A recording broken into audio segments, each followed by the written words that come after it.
Capítulo 2. Estilo Cécio. A noite desdobra-se brandamente como um manto de uma rainha fulgurante de pedraria. Porém não tarda que um borrascoso vento do sul se encrespe, frema, se atire pelo espaço e apague todos os lumes do firmamento, rolando grossas nuvens prenhadas de eletricidade. O trovão traz de longe seu rugir de ameaça, que brame no povoado como voz de extermínio. Estalam as franças dos arvoredos e as urzes da serra tisnam-se, lambidas do relâmpago. Depois, como extenuados na luta, serenam de repente os revoltos elementos e a lua mostra a espaços a cor desbotada entre aquosas brumas. Não é uma vitória. É como um combate singular, cheio de alternativas em que não há determinado vencedor. Petronilha está no seu quarto. Debruçada sobre um móvel antigo, mira-se num grande espelho com certa indizível satisfação. É que realmente lhe fica a matar aquela desordem de vestes e de cabelos, com tanta arte e com tanto estudo executada. Ai, quando vier o amante, como lhe parecerá, formosa! Mas não vem. O mau tempo há de pôr estorvos. Vem, vem, que a ama do íntimo da alma. Ele é gentil, tão amoroso, tão delicado. Neste enlevo, cola o rosto à janela e espreita para a floresta. Que noite! Murmura. Uma aberta da chuva pode contudo trazer-mo.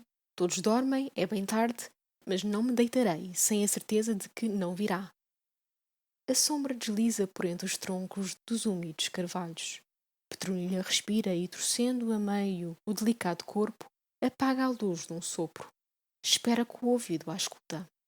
Lá percebe o ruído abafado de uma porta que se abre mansamente e em seguida cautelosos passos de pés de lã no corredor que para todos, menos para ela, seriam indistintos. Voltada contra a porta do seu quarto, arroba-se na grata expectativa de a sentir estremecer ao contacto dos dedos do amante. Arfa-lhe pressuroso o seio. A porta oscila. Descerra-se. Abre-se. É ele! Denuncia o capote em que se disfarça. Devaneada, a pequena, salta ao pescoço do recém-chegado, murmurando: Conde, meu conde! O embuçado, que não era de melodrama piegas, não fez um movimento. Ela recuou indecisa. Então, como por encanto, a lua, desvendando-se, verteu através dos plátanos que sombreiam a casa terno clarão no aposento. Jesus! Exclama a moça num terrível calafrio. Em vez da madeixa loura e opulenta do gracioso conde, o crânio ossoso e nu do ancião. Em vez de um tirro acetinado bigode, umas barbas como estrigas, longas e eriçadas. Em vez de... Santo Deus! Em vez do almejado bem, aparece-lhe o demónio. Isto na solidão do seu quarto, quando, em profunda sonolência, jaz submersa a natureza inteira. Como um espectro que ressurge irado dentre os mortos para vibrar a blasfémia e anátema dos preceitos contra o algoz, tal se eleva diante da filha a agigantada figura do alferes. Boas noites, filha, diz ele com um cruelíssimo carinho. Oh, meu pai, não chores, de que servem lágrimas? Em lágrimas não se lavam as faces quando estão negras. Demais, que importa o escarro cuspido no rosto dos teus velhos pais? Foi uma lição. Os pobres tinham a vaidade de passar ilibados, sem se mancharem no vício. Castigaste-os, filha. Bendita sejas tu. Perdão. Sou mulher, sou fraca. Sei que és fraca. Perdoo. Não havia de perdoar à minha Petronilha? Mas com uma condição. Hás de confessar-me tudo. Tudo, meu pai. Esperavas o conde? Ela titubeou. Esperava, consegue dizer, afinal. Então a que hora vêm os seus lacaios? Misericórdia! E tiveste-a comigo, prostituta? Não sou culpada, foi a desgraça. Amei-o, eu não podia esmagar o coração, pois que para que pôs Deus o ímã fatal da perdição nos olhos do homem? Para que pôs o inferno em incontinência no teu leito? Para que fizeste de teu pai um homicida? Homicida? Infeliz do conde, que mal te fazia aquela existência? Virgem Santa, matou-o! Hei de matá-lo? Oh não! Peço-lhe de mãos erguidas, peço-lhe de joelhos. Imparede-me num convento, expulse-me de si, imponha-me a cruz mais dolorosa. Eu hei de ser resignada, eu hei de ser agradecida, mas que lhe não caia um fio só dos loiros cabelos. Senhor, ele tem prometido desposar-me. Nunca, bradou Alferes com em tom soberbo. Desdoirava-se. Acasos de guerra me levantaram acima de mim mesmo, mas não renego a esfera em que nasci. E o plebeu honesto castiga o insolente, e não aceita uma dívida de honra à custa de uma desonra. Hei de matá-lo, como se mata uma alimária. Meu pai, a morte que tudo nivela, essa sim que pode unir-vos. Meu pai, meu pai. Cala-te. Vai à janela, a lâmina de uma espada fulge debaixo do capote. Petronilha quase sucumbe. Todavia o momento é decisivo. É precisa toda a coragem, pois sobre o ombro do pai observa, trêmula e sufocada, se alguém desponta no caminho. Ambos esperam, ambos sofrem. Mas que diferença nos pensamentos que se atropelam naquelas almas? Silêncio de túmulos. Apenas se ouviam as pulsações surdas dos corações e um zumbido de algum alado inseto que nos ares revolita. Ao longe, marulham saudosas as cachoeiras. Pai e filha, a um tempo oscilam. Apressuram-se as respirações, entumecem as artérias, perde-se o fôlego. Um vulto surdira da espessura. Olham, dão toda a atenção à vista. Fundem todos os sentidos num sentido só. Que tormento! Petronilha reconhece o conde no vulto com aquele instinto feminil que às vezes parece maravilha. Então contrai-se numa estranha reação. Foge, foge! Grita fora de si, esforçando-se por levantar a vidraça. Reprime-a o alferes e arrasta-a dali, pondo-lhe na boca, como mordaça, a nervuda mão. Ela, feroz como uma loba a quem furtaram os cachorrinhos, resiste temerária. Não durou a luta. Resvalou no chão, alquebrada e dorida. Mas espumando, raiva, crava até ao osso, crava os dentes na mão que a macerava. O alferes levou-a pelos cabelos para a alcova. Quando tornou a entrar no quarto, estava mais sinistro ainda. Enxuga a espada um pano da cortina e, terrível como o gênio das vinganças, posta-se ao lado da porta por onde devia penetrar o conde. Este não se fez esperar. Petronilha? Profere, tomando forma na escuridão. Estás aí, Petronilha? Fere lume o alferes. O mancebo fica hirto de assombro. Em seguida, intenta retorcer, mas já então a porta estava fechada. O alferes! Sou eu, senhor conde, devolve inclinando-se humildemente. Fitaram-se em silêncio. Meu avô comprazia-se em ver como o conde se estorcia na tortura. Arquejava o pobre rapaz asfixiado por um supremo embaraço. Do rosto lhe escorria em bica suor que escaldava, e tinha um intelecto todo cerrado a ardilezas com que tirar-se da singular abertura. É ali, torna o alferes, com o mesmo cerimonioso trejeito com que o saudara, levantando as cortinas e indigitando o fundo negro da alcova. É ali? Pergunta maquinalmente o moço, sem entender o interlocutor. O leito de minha filha? Conclui este. Quisera o conde que se abrisse o inferno e que o tragasse. Sua filha, balbucia, achando ponto de apoio nestas palavras. Alferes, eu vinha pedir-lhe. Pedir-me? Por esposa? Vossa Excelência? Eu? Ignora porventura? O quê?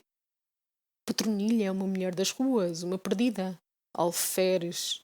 E esta casa um alcoce, acrescenta o velho. Eu sou o refião. Não se revoltam as cãs, nem estas rugas. O branco é cor muito atreita à mácula. Seja justiceiro. Quererá Vossa Excelência esfolhar sobre vivas apostemas as grinaldas dos seus passados? A honra, meu senhor, não se mercadeja. A honra é o timbre heráldico das almas nobres. É a felicidade, é o consolo, é o orgulho. É a fidalguia comum que tanto pertence ao homem que nasceu nas lamas como ao que nasceu nos arminhos. Não a jogue numa louca irreflexão de mancebo, pois que não sabe quanto custa perdê-la para sempre, para sempre? A voz tremia-lhe. Estava medonhamente comovido. O conde, cobrando o ânimo, conseguiu tomar-lhe a mão. Não desvarie, disse. De sobra são conhecidos os nobres dotes da sua família, e com justo respeito compensados. Acuso-me e arrependo-me. Adoro a Petronilha, e não ofereci logo com digna reparação, porque esperava no futuro. Certo fiquei sempre de que o mais cioso de fidalguia tiraria desta união motivos para orgulhar-se. Imploro, pois, o seu assentimento. Não, nunca. Imploro. Não se vê que se alvita? Ninguém se alvita, cumprindo um dever que importa felicidades. Um dever? Com que ingenuidade o invoca? É o roteiro dos covardes. Viu o azurrague na mão do ofendido e lembrou-lhe então o dever. Senhor, desprezo tanto na sua súplica como no seu crime. Não sei por qual dos lados me parece mais degradado. Desculpe-me, senhor conde. Sei quando se deve ao seu nascimento, mas parece-me que nem pela glória dos escolhidos trocaria o prazer de o ter na conta de inimigo execrável. O conde cresceu para ele flamejante, porém conteve-se. Tem razão, diz no maior abatimento. É justo. Mereço a invicta. Mas hei de provar-lhe que sou menos culpado do que se persuade. Hei de provar-lhe a meia. O alferes calcula os desvarios a que arrastam amor arraigado e impetuoso, e quem o autoriza a julgar das minhas intenções? Quem lhe diz que não pensei 1000 vezes em sanar o mal? Petronilha é do povo. Eu a levantaria. E as conveniências da sociedade e da família? Relegava-as para o rol das coisas frívolas e, mais que frívolas, estúpidas. Entre um e outro homem não há senão uma distância, é a que vai da virtude ao vício. O rancor do alferes amaciava-se manifestamente. Soavam-lhe no coração aquelas palavras. Pareciam-lhe palpitantes de verdade, mas na recalcitrante cabeça tinha gravadas, como em bronze, outras bem diferentes ideias. Todavia, sem acertar com a azada resposta, assumiu mais uma humana exterioridade. O mancebo que o observa continua com fogo e paixão sincera. Por Deus lhe o peço, consinta que, ao separarmos-nos bons amigos, eu lhe dê o respeitoso nome de pai. Os homens, que dirão os homens? E a consciência? A minha consciência condena? Engana-o. Enfim, permite? Senhor Conde, é de ferro este homem. Pense bem, não se arrependa depois. Juro. Basta. De olhos baixos e mortal palidez, levantou a cortina da alcofa, murmurando. Entre. Vá auscular sua mulher. Consinto. O conde hesita. Não sei que lhe leu na fisionomia. A cortina caiu sobre ele como um sudário. Na planície circunvagava airoso o furcão, e o raio nos píncaros lascava as rochas. Era uma noite de pavores. O alferes desembaraça-se do capote e corre pelo gume da espada uma vista cheia de diabólica ternura. Um gemido de expressão funérea parte do fundo da alcofa e perde-se no estridor da rajada que se eleva no carvalhal. Depois, outro gemido. O conde aparece à entrada da alcofa. Dir-se-ia outro homem. Também a mudança se operara nele. Treme numa convulsão lastimosa e, com a mão recurvada, apega-se ao muro para não cair.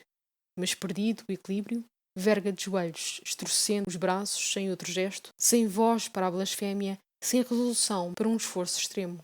Morta. É a única palavra que rouca despede da garganta. Tem medo, Sr. Conde? Esta pergunta é formulada com fereza hedionda. Não, responde o outro. Mas treme. De horror, tremo por ela, maldito sejas tu.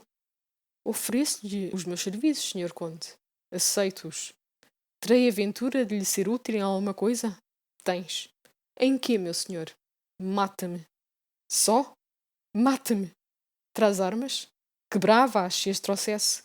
Quer que lhe as procure? Um riso de amargo escárnio tremeluziu nos lábios brancos do mancebo.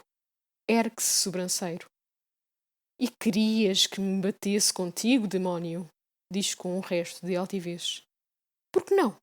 Não lhe ouvi há pouco que na escala das jerarquias há apenas uma distância, a que vai da virtude ao vício? É essa distância que se interpõe aqui.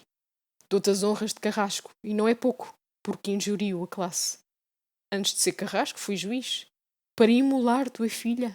Mentira, ela não era minha filha. Petronilha.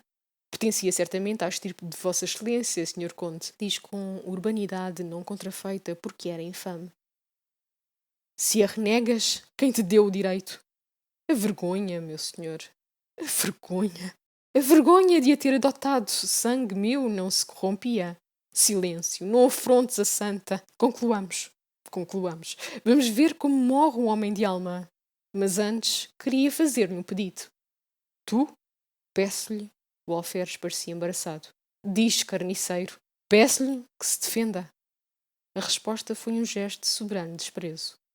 Recusa? Pergunta comovido o velho. Se recuso.